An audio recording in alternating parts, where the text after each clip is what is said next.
A black screen, a single beat of silence, and then an explosion of sound. Mortal Kombat! For a generation of 90s kids, those words meant one thing: adrenaline. It was the sound of rebellion, arcade chaos, and every parent's nightmare crammed into one word. But in 1995, it wasn't just a game anymore. It was a movie. And somehow, against every prediction, that movie worked. The critics expected garbage. The studio expected failure. And yet, Mortal Kombat became one of the biggest cult hits of the decade, and the most successful video game adaptation ever made at the time. The road there, though, was total chaos, lightning strikes, broken ribs, animatronic disasters, and a director no one believed in who refused to quit. This is the story of how Mortal Kombat 1995 fought its way into legend. Round 1, the dream that shouldn't exist. The whole thing began with a coin drop. Producer Lawrence Kasanoff walked into an arcade one night in the early 90s and saw a mob of teenagers losing their minds around one glowing machine. He stepped closer, and there it was. Mortal Kombat. Blood, fire, screams. He dropped a quarter, lost instantly, and said, "This isn't just a game. This is Star Wars meets Enter the Dragon." Everyone thought he was crazy. Hollywood hated video game movies. Just 2 years earlier, Super Mario Bros. Had bombed so badly it became a cautionary tale. But Kasanoff didn't care.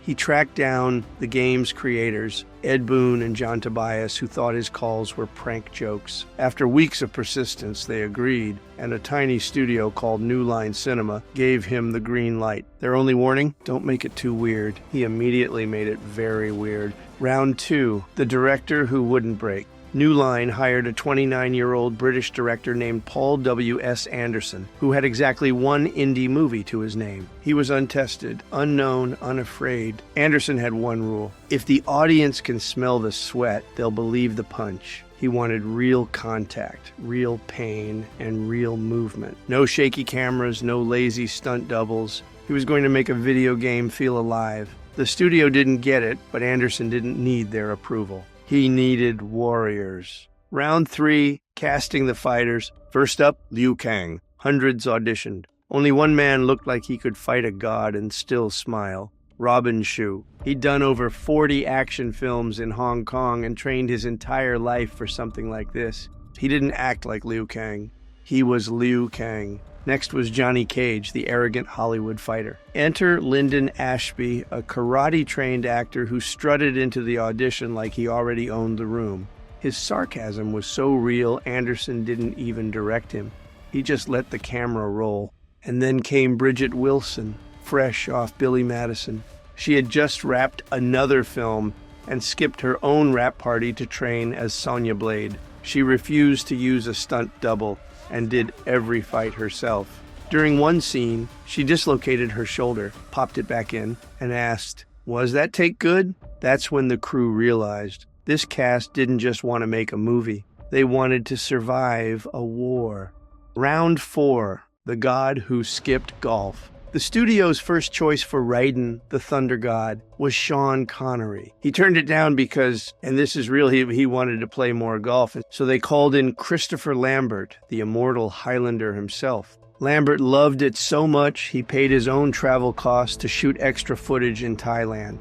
He did most of his own stunts, ignored safety warnings, and when sparks flew near his face, he just grinned and said, "More power." He wasn't acting like a god. He was daring the weather to challenge him. Round 5. The monster made of nightmares. Goro. The four-armed half-dragon champion of Outworld. In 1995, CGI couldn't handle that, so they built a puppet. It was 13 feet tall, weighed 1,500 pounds, and needed 16 people to operate. Every single day, it broke. Hydraulics leaked, servos jammed. Once his head literally fell off mid-scene. The animatronic team taped it back on and kept rolling. Anderson called him our diva, but when it finally worked, it was terrifying. Audiences didn't see a puppet, they saw a monster. Round 6, filming in the storm.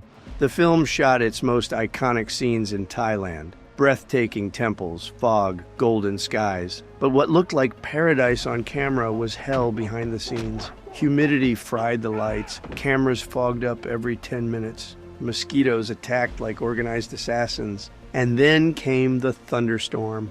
Anderson shouted, "Keep rolling!" while the sky cracked with lightning. The cast dove for cover. A bolt struck the ground near the crew van. The sound guy ripped off his headset and yelled, "Mortal Kombat's trying to kill us!" The footage, incredible. The crew, slightly traumatized. Anderson just grinned and said, "See? Even the gods approve." Round 7. Pain is the point. Every hit you see in Mortal Kombat landed for real. Robin Shou broke 3 ribs during the final fight. Another actor bruised a kidney. Even the stunt team walked off set covered in bruises shaped like the Mortal Kombat logo. Anderson didn't apologize. He called it method filmmaking. By the end, everyone was battered and proud of it. Like and subscribe, join the combat. If you've made it this far, congratulations. You've survived lightning strikes, puppet meltdowns, and multiple fatalities. So, before the next round, smash that like button like Johnny Cage smashing Goro. Subscribe so you don't miss the next behind-the-scenes brawl. And ring that bell like you're summoning Raiden himself. Because here, we don't just watch movies, we fight through them. Join the combat, claim your flawless victory, and test your might. Round 8, the soundtrack that conquered the world. Composer George S. Clinton was told to make the movie sound cool. So he made it sound dangerous. He fused techno beats, tribal drums, and digital screams ripped straight from the arcade. When he played it for the studio, they hated it. He turned the volume up so high the walls shook. When the music stopped, silence. Then one exec said, "Okay, maybe it works." Then came Techno Syndrome by the Immortals, the track that starts with that now immortal scream.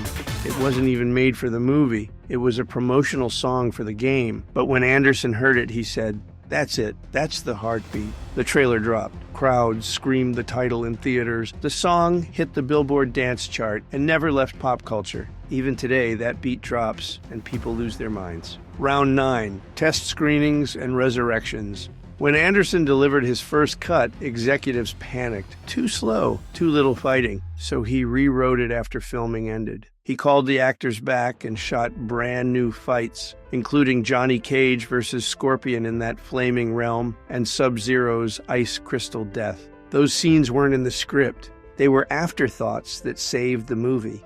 When the new version played for test audiences, people started cheering during the logo. When Goro got kicked in the groin, popcorn flew. When the end credits rolled, they wanted to watch it again. Round 10, the box office fatality, August 18th, 1995. Mortal Kombat hit theaters like a flying kick to the jaw. Critics mocked it. Fans screamed for it. It opened at number 1, beating Apollo 13 and Dangerous Minds. By the end of its run, it had made over $122 million on an $18 million budget. The highest-grossing video game movie ever made at the time. For a film everyone expected to fail, that's what you call a flawless victory. Round 11, secrets and Easter eggs.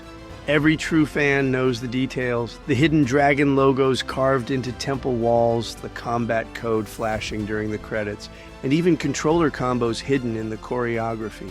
When Liu Kang does his bicycle kick, that's literally down, back, kick. When Scorpion yells, "Get over here," it's not dialogue, it's instinct. And if you listen closely during the Scorpion fight, you'll hear the original arcade Toasty whispered under the flames.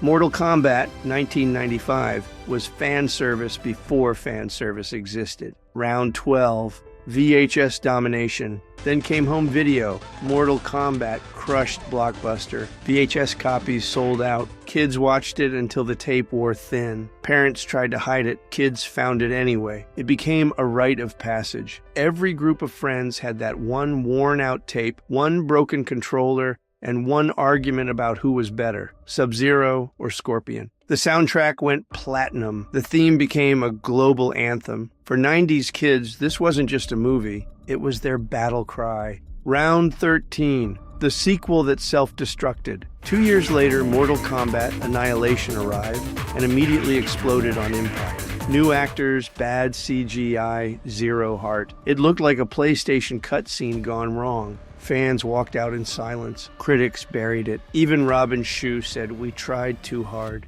We forgot the fun." Ironically, that failure made the original untouchable. The sequel died, so the first film could live forever. Round 14, Reboot and Redemption.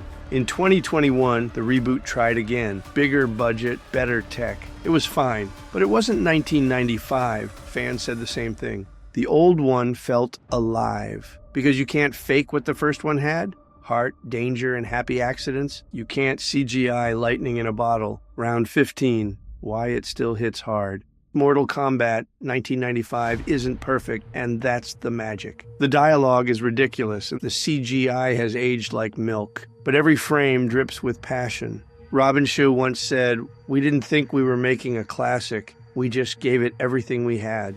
And somehow that was enough. It captured the innocence of the arcade, the feeling of standing shoulder to shoulder with your friends, shouting at the screen. It gave gamers a movie that finally respected them. And that's why, even today, it still punches harder than half the blockbusters that come out each year. Final round, why we still scream. Every time that theme drops, every time someone yells, Mortal Kombat, something wakes up inside people. It's nostalgia, sure, but it's also energy. It's the reminder that even the craziest ideas can work if you throw yourself into them hard enough. The movie shouldn't have worked. It wasn't polished, it wasn't perfect, but it was alive. That's why it became immortal. So the next time that beat hits, don't roll your eyes. Smile, stand up, and yell it like you mean it. Mortal Kombat. Because that sound isn't just a theme. It's proof that passion beats perfection. It's lightning in a bottle, and it will never die.